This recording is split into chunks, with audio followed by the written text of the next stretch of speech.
Kalau pakai juga dia jadi tak serupa, menyebabkan kita jadi tak serupa dengan dunia lain. Tak serupa. Dan bercanggah dengan hadis-hadis sahih yang lain. Tak boleh lagu tu. Tak boleh. Dengan sebab itulah tidak kuat, tak kuat, tak boleh, kita tak boleh amal. Orang kata lepas mati buat malam pertama jamu, malam ketiga, malam ketujuh misalnya, tak boleh. Orang duduk kata boleh tu pun paling tinggi malam 40. Hak dhaif tak tahu mana. Dalam kitab Jalaluddin As-Sayuti Al-Hawi lil Fatawi, kita kena tahu banyak perkara. Jalaluddin As-Sayuti itu apa pandangan ulama hadis tentang dia. Lepas tu kitab dia tu kitab gapo, setara mana kedudukannya dalam kitab-kitab hadis. Benar ni kalau dibuat semua mati semua sahabat-sahabat. Apa dalam kitab-kitab hadis besar-besar ni tak ada. Itu persoalan. Sebab tu kita tak boleh pergi kepada hadis-hadis macam tu. Tak boleh pergi. Kalau pergi dia akan jadi tak serupa dengan orang lain dalam dunia. Walaupun kita kata ramai orang buat sini, orang ramai boleh jadi sini satu tempat lah, tempat lain tidak. Sebab apa? Sebab dia pakai kaedah tu molek, kena molek. Dia pakai hak sahih, dia pakai hadis-hadis yang besar-besar, bukan hak terpinggir, hak kecuali gitu. Tak boleh lagu tu. Apalagi kita tak tahu pula kedudukan dia. Sebab itulah ulama-ulama hadis menganggap Jalaluddin Suyuti ni betul dia hafiz, ingat hadis banyak, tapi dia ni hatibul lail. Hatibul lail tu apa? Orang yang kutip kayu api dalam gelap. Kutip kayu api dalam gelap ni, dia kutip lakon, tak tahu hak kering hak basah, ada ular kat situ, dia ambil lakon. Sebab apa? Sebab dia mengumpulkan kitab Al-Jami'ul Kabir tu bukan main besar. Tak ada dia tu nak selidik belakang perawi-perawi. Dengan sebab itulah ulama-ulama kita pesan dah, jangan dipakai kitab-kitab hadis sekalipun. Hak jangan-jangan ada, walaupun sahih dia. Sahih dia boleh jadi Abu Daud pun kata tak sahih dah, apatah lagi kalau Bukhari. Sahih ni dia banyak perekat pula. Dengan sebab itu kita jangan keliru. Kalau tidak, kita jadi terpinggir sebenarnya. Walaupun kita rasa ramai orang buat apa pelik sebenarnya. Apa dalam kitab besar-besar tu tak ada. Tiba-tiba ada tubik celeh, tubik situ. Kalau ada pun, itu pun boleh bahas banyak lagi, banyak sudut lah kalau kita nak bahas. Tapi tidak nak bahas sini lah. Nak ceritanya banyak perkara. Kadang-kadang orang kita dia suka pakai hak dhaif. Nak buat amalan umum. Dia paling tinggi hak dhaif ni kalau nak buat pun sorang. Hak pelik-pelik tu, hak lari daripada hadis hak asal tu. Sebab itu Abu Hurairah kita sudah jumpa dulu, dia ambil air semaya sampai sini ni, sampai sini basuh tangan ni sampai kau bau. Apa nama ni, dia pakai hadis tu lah, dia pakai hadis tu, siapa-siapa yang nak biar panjang urah dia dan tahjil dia, falyaf'al, dia buatlah. Faman syaa an yutila ghurratahu falyaf'al. Jadi dia faham sendiri, tapi dia buat benda lagu ni dia pergi nusuk, dia ambil air semaya, dia sorang. Tu cara yang betul. Sahabat sudah tunjuk dah cara kepada kita. Sebab orang lain tak buat lagu tu, orang lain sekat ni belaka. Dia tak faham kau hadis Nabi sallallahu alaihi wasallam. Dia faham, tapi Nabi sallallahu alaihi wasallam buat lagu tu kau. Dak. Lepas tu hak ni ijtihad dia sendiri. Dia mengharapkan mudah-mudahan dapat lagu tu, tapi dia tak tunjuk depan orang ramai, takut orang tu jadi sunnah pula, jadi amalan umum pula. Sehingga dalam Abu Daud ni kita jumpa dah dulu, dan dalam kitab-kitab lain pun ada. Apabila ada budak-budak pergi tak tengok dia marah. Apa kita kata dia tengok, sebab dia tak sebi orang tahu. Itu kalau amalan hak benda hak jarang-jarang. Lagu tu kalau nak buat jangan dibuat umum. Kalau tidak dia jadi keliru pula kemudian. Keliru. Ni ciri-ciri hak dhaif ni dia adalah benda-benda gini. Seterusnya bab orang musyrik boleh masuk ke dalam masjid. Orang musyrik boleh masuk ke dalam masjid. Imam Abu Daud ni dia buat tajuk begitu sebenarnya. Sebab apa? Dia nak menunjukkan khilaf di kalangan ulama tentang orang kafir ni boleh masuk ke tidak dalam masjid. Kau tak boleh. Kalau bagi dia boleh. Sebab apa? Dia buat tajuk gini tadi, bab tentang orang kafir, orang musyrik,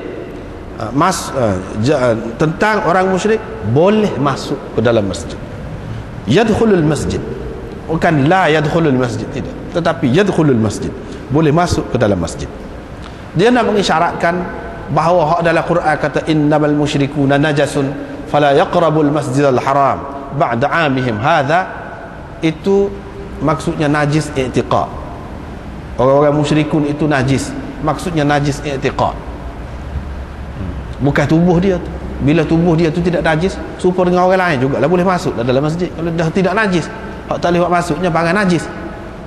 Kalau hak tidak najis, tak apalah. Satu.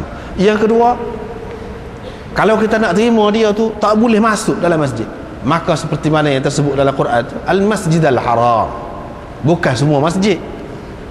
Al-masjidal haram, bukan semua masjid.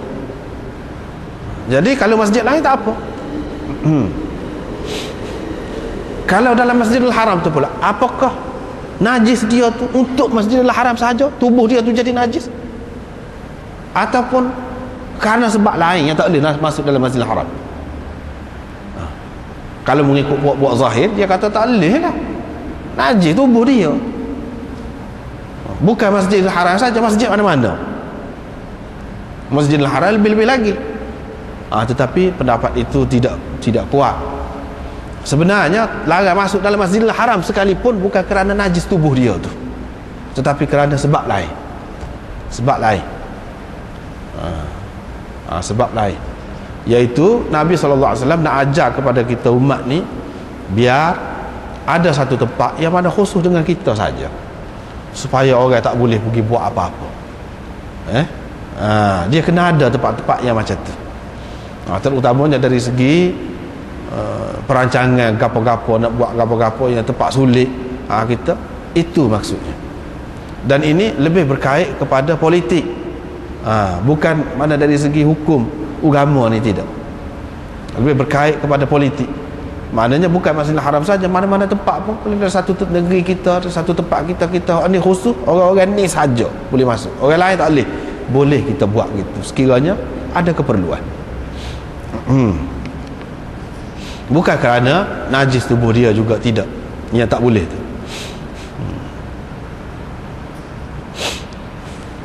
Di sini dia sebut ni dalam syarah dia ada sebut ada beberapa mazhab. Di sisi Imam Abu Hanifah dan mazhab Hanafi, harus secara mutlak boleh belaka orang kafir nak masuk masjid ni, kau masjid mana-mana, Masjidil Haram pun boleh. Bukan najis, tak boleh tu kerana sebab-sebab tertentu,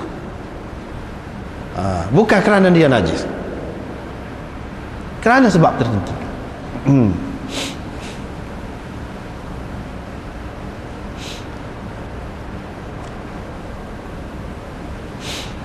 Di sisi mazhab Malik dan Muzani, tak boleh langsung semua masjid, tak kira masjid mana-mana. Mengikut ulama-ulama dalam mazhab Syafi'i, ada perincian antara Masjidil Haram dengan masjid-masjid lain. Hak tak boleh tu Masjidil Haram, masjid-masjid lain boleh juga, tapi tak molek lah. Tak molek. Tapi bukan tak boleh langsung, bukan haram, tidak, ada perincian dia.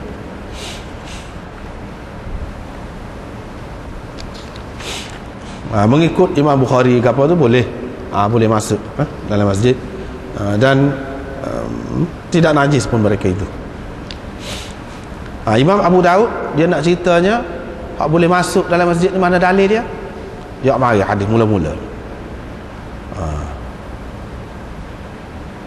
Dia ni Zimam bin Tha'labah ni, mengikut dia nya pada ketika ni tak Islam lagi, pergi masuk dalam masjid.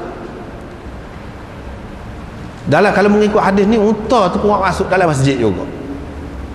Unta tu pun masuk dalam masjid.